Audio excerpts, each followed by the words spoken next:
अस्सलाम वालेकुम नाज़रीन, तारुफ़ कुरान सीरीज़ में आज हम इंशाअल्लाह सूरा अल-माआरिज का तारुफ़ और मज़ामीन का खुलासा आपके सामने रखेंगे। नाम, इस सूरा का नाम इसकी तीसरी आयत के लफ्ज़ ज़िल माआरिज से माखूज़ है।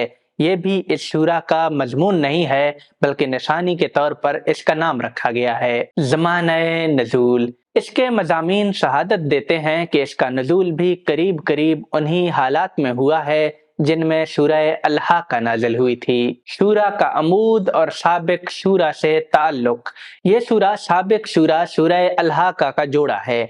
दोनों के मरकजी ख्याल में कोई असूली फ़र्क नहीं है। इंज़ारे अज़ाब व क़यामत जिस तरह साबिक सूरा का मौजू है उसी तरह इसका भी मौजू है। दोनों के ज़ाहिरी उसलूब में भी बड़ी मुशाबहत है। जिस तरह साबिक सूरा यानी सूरह अल-हाक़ा में असबाते जज़ाओ सज़ा पर वस्त सूरा में कसम खाई गई है, उसी तरह इस सूरा के दरमियान में भी उसी नौइयत की कसम है। खास पहलू इसका यह है कि इसमें उन मुतमर्रिदीन व मुकज़्ज़िबीन को तंबीह फरमाई है जो अज़ाब व क़यामत का मजाक उड़ाते और उसके लिए जल्दी मचाए हुए थे। इनके रवैया पर नबी सल्लल्लाहु अलैहि वसल्लम को सब्र की तलकीन फरमाई गई है कि ये बहुत ही तिनक ज़र्फ और थुड़दिले लोग हैं। इस वक्त खुदा ने इनको जो ढील दी है तो इनके पाँव जमीन पर नहीं पड़ रहे हैं। जरा गिरफ्त में आ जाएं तो सारी शेखी भूल जाएंगे। इनसे चंद दिन दरगुजर करो, इनके फैसले का वक्त आया ही चाहता है। जब वो वक्त आ जाएगा तब इन्हें अंदाजा होगा कि जिस चीज के लिए जल्दी मचाए हुए थे वो कैसी हौलनाक चीज निकली। सूरा के मतालिब का तज्जिया, आयात 1 ta 7 उन लोगों को सरजनश जो पैगंबर सल्लल्लाहु अलैहि वसल्लम को जिच करने की गरज से अजाब के लिए जल्दी मचाए हुए थे। उनको आगाही कि काफिरों को जिस अजाब से डराया जा रहा है वो एक दिन आके रहेगा और कोई उसको दफा करने वाला नहीं बनेगा। लेकिन खुदा के दिनों को जो लोग अपने पैमानों से नाप रहे हैं वो गलती कर रहे हैं। उसकी बारगाह बहुत बुलंद है, वहां तक रसाई के लिए तो फरिश्तों और जिब्रील अलैहिस्सलाम को भी 50,000 साल के बराबर का एक दिन लगता है। नबी सल्लल्लाहु अलैहि वसल्लम को सब्र जमील के तलकीन और ये इत्मीनान दहानी कि जिस दिन को ये तंग नजर बहुत दूर ख्याल कर रहे हैं हम उसको बहुत करीब देख रहे हैं। आयत 8 ta 18 क़यामत के दिन की तस्वीर के उस दिन आसमान तेल की तलछट के मानद सुर्ख और पहाड़ धुंकी हुई ऊन की मानद परागंदा हो जाएंगे।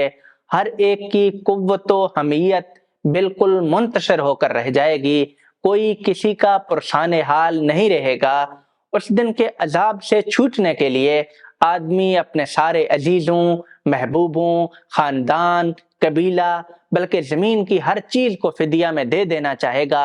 दोजख के शोलों की लपेट उसकी चमड़ी उधेड़ लेगी। वो उन सब को खींच बुलाएगी जिन्होंने दावत हक से एराज किया और दौलत जमा करने और सताने में लगे रहे। आयत 19 ta 35 इस हकीकत का इजहार के लोगों का आम हाल ये है कि जरा खुदा की किसी गिरफ्त में आ जाएं तो वावेला शुरू कर देते और मायूस हो जाते हैं, और अगर ढील मिल जाए तो उसके शुक्रगुजार होने की बजाय इतराते और अकड़ते हैं और उसके बख्शे हुए माल पर खजाने के सांप बनकर बैठ जाते हैं। इस आम हालत से मुस्तस्ना सिर्फ वो लोग हैं जिनको खुदा की बंदगी की तौफीक हासिल हुई और उनके माल में बेशक साइलों और मोहताजों का हक होता है। वो रोजे जजा से डरते हैं और जानते हैं कि खुदा का अजाब न चिंत रहने की चीज नहीं है। वो अपनी शहवात को लगाम लगाते हैं, वो अपनी इमानतों और अपने अहद का पास रखते और अपनी शहादतों पर कायम रहते हैं। वो अपनी नमाजों की हिफाजत करते हैं। यही लोग हैं जो जन्नत में इज्जत का मुकाम पाएंगे। आयत 36 ta 44 उन लोगों के हाल पर इजहार ताज्जुब जो नबी सल्लल्लाहु अलैहि वसल्लम की जुबान से अजाब व क़यामत का जिक्र सुनते ही आपका मुंह बंद कर देने के लिए आप पर टूट पड़ते थे। उनके इस जाम की तरफ इशारा कि इनको इस दुनिया में जो ऐशो आराम हासिल है, आखिरत हुई तो इससे बढ़कर वहां उनको ऐशो आराम हासिल होगा।